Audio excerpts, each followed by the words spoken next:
ব্যক্তিগত চরিত্র হনন করা হয় সম্পূর্ণ মিথ্যা আজগুবি ভিত্তিহীন তথ্য দিয়ে, তখন মনে হয় সমালোচনাটা আসলে অসৎ উদ্দেশ্যে করা, এই সরকারকে শক্তিহীন করা, অনৈক্য, এই মানুষের আন্দোলনকারী মানুষের মধ্যে অনৈক্য নিয়ে আসা, দেশকে ডিস্ট্যাবিলাইজ করা, পরাজিত শক্তিকে হাতে অস্ত্র তুলে দেওয়ার অভিপ্রায়গুলি করা হয়।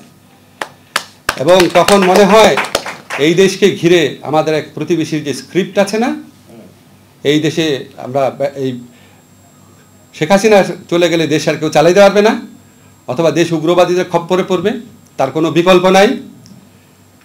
এই ভারতীয় স্ক্রিপ্ট এখানে রূপায়িত করার কাজে নেমেছে কিছু মানুষ। নাহলে তাদের কি স্বার্থ আছে? 16 বছর 17 বছরে আওয়ামী লীগ কী করেছে আপনি সেগুলি ইনভেস্টিগেশন করে দেখান, মানুষকে বলেন এটা করেন, এটা করেন, কনস্ট্রাকটিভ ওয়েতে বলেন। সব কিছুর সীমা থাকা দরকার। তাহলে আপনি তার পারপাস সার্ভ করছেন। আজকে আমাদের রাষ্ট্র গঠনের দায়িত্ব, আজকে এই এত মানুষের স্যাক্রিফাইস কাজ কি? সবসময় বলি আমাদের প্রধান কাজ হচ্ছে 4টা। বিচার, এই গণহত্যার বিচার করতে হবে, আহত যারা আছে, নিহত যারা আছে তাদের পরিবার, তাদের পুনর্বাসন 2 নাম্বার। 3 নাম্বার সংস্কার, যতটুকু করতে পারি আমরা। 4 নাম্বার নির্বাচন। 17 বছর যাবৎ বাংলাদেশে মানুষ ভোট দেয় না, বাংলাদেশের তরুণরা ভোট দেয় না। আমি অনেকবার বলেছি, আবার বলি, কনস্টিটিউশন যখন পড়াতে যাই, ডেমোক্রেসি সংবিধানের পড়াতে তারা হাসে, বলে ভোট আবার কি? আপনার কয়জন ভোট দিয়েছেন এখানে গত 17 বছরে? বলেন কয়জন? হাত তোলেন তো, কয়জন দিচ্ছেন? 2-1 দিন দিলে ভয়ও তুলবে না এখন। বলেন আপনি। বাংলাদেশকে নিয়ে ঠাট্টা রসিকতা মেতে উঠেছে, বাংলাদেশের মানুষকে নিয়ে ছিনিমিনি খেলা শুরু করেছে। এই দেশকে লুট করে মহিলা, আবার বলে আমার বোন আমারে বলে তুমি 15 কোটি মানুষকে খাওয়াও, রোহিঙ্গাদের খাওয়াতে পারবা না। ছি, এখন তো সে নাই, আমরা খাচ্ছি না। আমাদের কি উচিত? আমাদের উচিত তারা বাংলাদেশকে যেভাবে লুট করেছে, এই লুটের অর্থ ফেরত আনা, লুটের চিত্র মানুষের কাছে তুলে ধরা। এখন একটা এক্সাম্পল দেই। লুটের চিত্র তুলে ধরা, লুট আনা, এটা কে করবে? দুর্নীতি দমন কমিশন। এটা কোন দুর্নীতি দমন কমিশন করবে? আওয়ামী লীগের করা দুর্নীতি দমন কমিশন ওরা করবে এটা? তাহলে আমার একটা দুর্নীতি দমন কমিশন গঠন করা দরকার। এখন পর্যন্ত এটা গঠন করা হয়নি। এখন আমরা যখন গঠন করার দিকে এগোচ্ছি, এখন সমালোচনা হচ্ছে ওই ফ্যাসিস্টদের রেখে যাওয়া আইনে কেন আপনারা করছেন। আরে ভাই, আবার একজন একটা বক্তব্য শুনলাম, বললো যেরকম পিপিজিপি সরকারি কৌশলী তাদেরকে নিয়োগ দিয়েছি। আমি বললাম একটা জায়গায় যে 4000 পিপিজিপিকে নিয়োগ দিয়েছি, 80-90 হাজার অ্যাপ্লিকেশনের মধ্যে থেকে স্ক্রুটিনি করে। আপনারা জানেন বাংলাদেশে কত দল? একটা দল তার কর্মী আমি জানতাম 20 জন, আর 200 জনের লিস্ট নিয়ে আসছে পিপিজিপি বানাতে হবে। আপনি তো বুঝেন দেশে কি হয়, এইগুলির স্ক্রুটিনি করা। একজন আপনার উপদেশ দিল, কেন একটা আইন করে ফেললেই তো হতো। ভাই, একটা বিনয়ের সাথে বলি, আমি যদি সরকারি কৌশলীতে নিয়োগের আইন করি, পাবলিক সার্ভিস কমিশনের মাধ্যমে তাদের পরীক্ষা নেই, তাদেরকে অ্যাপয়েন্টমেন্ট দেই, তাহলে আমার কমপক্ষে 1 বছর সময় লাগবে। তাহলে এই 1 বছর বাংলাদেশে কোর্টে কোনো সরকারি উকিল থাকবে না। কারণ আওয়ামী লীগ আমলে নিয়োগ করা উকিল তো সব পালাইছে। 4500-এর মধ্যে 4500 পালাই গেছে, আর বাকিরা দাবি করতেছে তারা আসলে আওয়ামী লীগ না। তাহলে আপনি আবার বলেন, একটা বিসিএস পরীক্ষার মাধ্যমে সরকারি কৌশলীকে 1 বছর আগে নিয়োগ করা যায়? সম্ভব? জীবনে শুনছেন বিসিএস পরীক্ষা 1 বছরে তো করা যায় না। তাহলে একটা বছর এই সমস্ত কোর্ট খালি থাকবে, আওয়ামী লীগের লোকের কারো বিচার হবে না? তা আপনারা যখন এগুলো শুনবেন, আপনারা একটু চিন্তা করবেন। আমি কি উত্তর দিতে থাকবো নাকি আমি কাজ করব? আজকে শনিবার ছিল, বিনয়ের সাথে বলি, আজকে তো অফিস করে আসছি, 10টার সময় অফিসে আসছি, অফিস থেকে এখানে আসছি। আমি কি কাজ করব?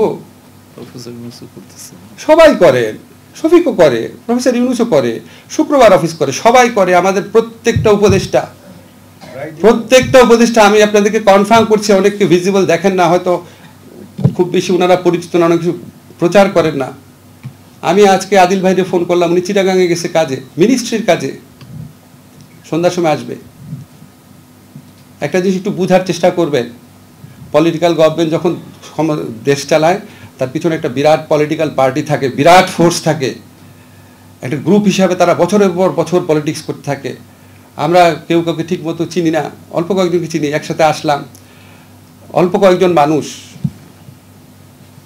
আর এই বিপ্লব পরবর্তী সময় মানুষের অনেক এক্সপেকটেশন থাকে, অনেক রাগ থাকে, অনেক ক্রোধ থাকে, অনেক হিংসা থাকে, অনেক অবিশ্বাস থাকে, অনেক প্রত্যাশা থাকে, অনেক স্বপ্ন থাকে, স্বাভাবিক সময়ের যেটা অনেক অনেক অনেক গুণ বেশি।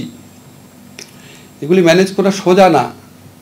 সোজা যদি হতো তাহলে তো আরব দেশগুলোতে বিপ্লবের পরে এই অবস্থা হতো না, ইতিহাস তো এটা বলে না। তো ধরেন আমাদের কাজের সমালোচনা করবেন, কোনো সমস্যা নাই,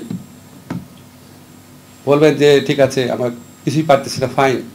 কিন্তু যখন ব্যক্তিগত চরিত্র হনন করা হয় সম্পূর্ণ মিথ্যা আজগুবি ভিত্তিহীন তথ্য দিয়ে, তখন মনে হয় সমালোচনাটা আসলে অসৎ উদ্দেশ্যে করা, এই সরকারকে শক্তিহীন করা, অনৈক্য, এই মানুষের আন্দোলনকারী মানুষের মধ্যে অনৈক্য নিয়ে আসা, দেশকে ডিস্ট্যাবিলাইজ করা, পরাজিত শক্তিকে হাতে অস্ত্র তুলে দেওয়ার অভিপ্রায়গুলি করা হয়। এবং তখন মনে হয় এই দেশকে ঘিরে আমাদের এক প্রতিবেশীর যে স্ক্রিপ্ট আছে না, এই দেশে আমরা এই শেখ হাসিনা চলে গেলে দেশ আর কেউ চালাইতে পারবে না, অথবা দেশ উগ্রবাদীদের খপ্পরে পড়বে, তার কোনো বিকল্প নাই। এই ভারতীয় স্ক্রিপ্ট এখানে রূপায়িত করার কাজে নেমেছে কিছু মানুষ।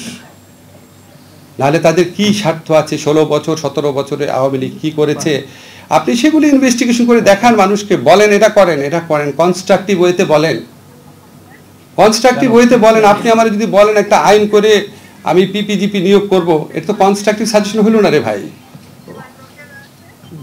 আমাকে কনস্ট্রাকটিভ সাজেশন দেন, আমি কি করতাম? আমি কোর্ট খালি রাখতাম? কি করতাম? আপনাদের সবার কাছে প্রশ্ন করলাম, কি করতাম? আমি কি করব? এখন আমাদের যদি আমাদেরকে যদি আরও সমর্থন করেন, কনস্ট্রাকটিভ সমালোচনা করেন, ঠিকমতো গাইড করেন, এই সরকার যদি সফল হয়, আমরা এই ফ্যাসিস্ট শেখ হাসিনা রেজিমের প্রত্যাবর্তনের স্বপ্নকে ধূলিসাৎ করতে পারবো। আমরা জুলাই অগাস্টে যারা প্রাণ দিয়েছে, যারা অঙ্গহানি ঘটেছে, তাদের আত্মদানের মিনিমাম একটা মানে মূল্যায়ন করতে পারবো, তাদের প্রত্যাশাকে এগিয়ে নিতে পারবো। আমরা যদি নিজেরা ঝগড়াঝাটি করি, নিজেরা উৎসাহ রটাই, চরিত্র হনন করি, মিথ্যা তথ্য দেই, তাহলে তো আমাদের ছাত্র জনতার যে আত্মবলিদান, সেটার প্রতি অশ্রদ্ধা জানানো হয়। কারো প্রতি কমপ্লেইন না, সবার কাছে অনুরোধ, প্লিজ সত্য জানার চেষ্টা করেন। এই মিথ্যা, অত্যাচার, নিপীড়ন, দোষারোপ, এগুলি হচ্ছে পরাজিত ফ্যাসিস্ট যে শক্তি আছে তার অস্ত্র ছিল। সেই অস্ত্র আমি কেন বহন করব? আমার অস্ত্র থাকবে সত্য, ঐক্য, শোষণ মুক্তি, বৈষম্য মুক্তি। সব কথা শেষ করার আগে একটা জাস্ট ঘটনা বলে নেই, তাহলে বোধহয় আমার জুলাই যারা ছাত্র আন্দোলনের নেতৃত্ব ছিলেন তাদের প্রতি শ্রদ্ধা জানানো হবে। ইনফ্যাক্ট নেতৃত্বটা আমার ধারণা প্রত্যেকটা ছাত্ররই ছিল। আমরা যেমন ধরনের ফেস দেখছেন, ঢাকা ইউনিভার্সিটি আর আমি তো জানি ঢাকা ইউনিভার্সিটি কত শিক্ষক ছিল। এই যে একটু আগে রাখালদা বলল সাদা দলের শিক্ষকরা নেমেছিল, আমি জানি কত শিক্ষকদের অবদান ছিল। আমাকে যে শিক্ষকটা আশ্রয় দিয়েছে, পুলিশ যদি খুঁজতে খুঁজতে সেখানে আসতো, তার পুরা ফ্যামিলির কী অবস্থা হতো? তার পুরা ফ্যামিলি, তার 2 মেয়ে, স্ত্রী, প্রত্যেকে সাপোর্ট করেছে। সেরকম আপনার যখন এদের পুরা আত্মবলিদানের কথা করি, সত্যিকার অর্থে একটা কথা স্বীকার করতে হবে যে আমার পার্সোনাল অভিজ্ঞতা, এটা ভুল হতে পারে, যখন আপনার 2024-এ ভুয়া নির্বাচন করে ফেললো আওয়ামী লীগ, 3rd ভুয়া নির্বাচন। আপনারা জানেন আমি বিবিসিতে একটা প্রোগ্রামে বলেছিলাম যে এই নির্বাচনে একটা বৈশিষ্ট্য হচ্ছে, এই নির্বাচনে ভোটার ছিল একজন, মানে শেখ হাসিনা। ওই ভোটার, সেই ঠিক করবে 300 আসনে কে হবে, ওই ভোটার আর কি, রেকর্ডের আছে, দেখেন আপনারা। তারপর বিবিসি আমাকে আর ডাকার সাহস পায় নাই, অনেক আমাকে বলেছে, আপনারা দেখেন প্রোগ্রামটা, বিবিসির বাংলারই মানে অনেকবার প্রচার করেছে ওরা, কয়েক মিলিয়ন ভিউ হয়েছে।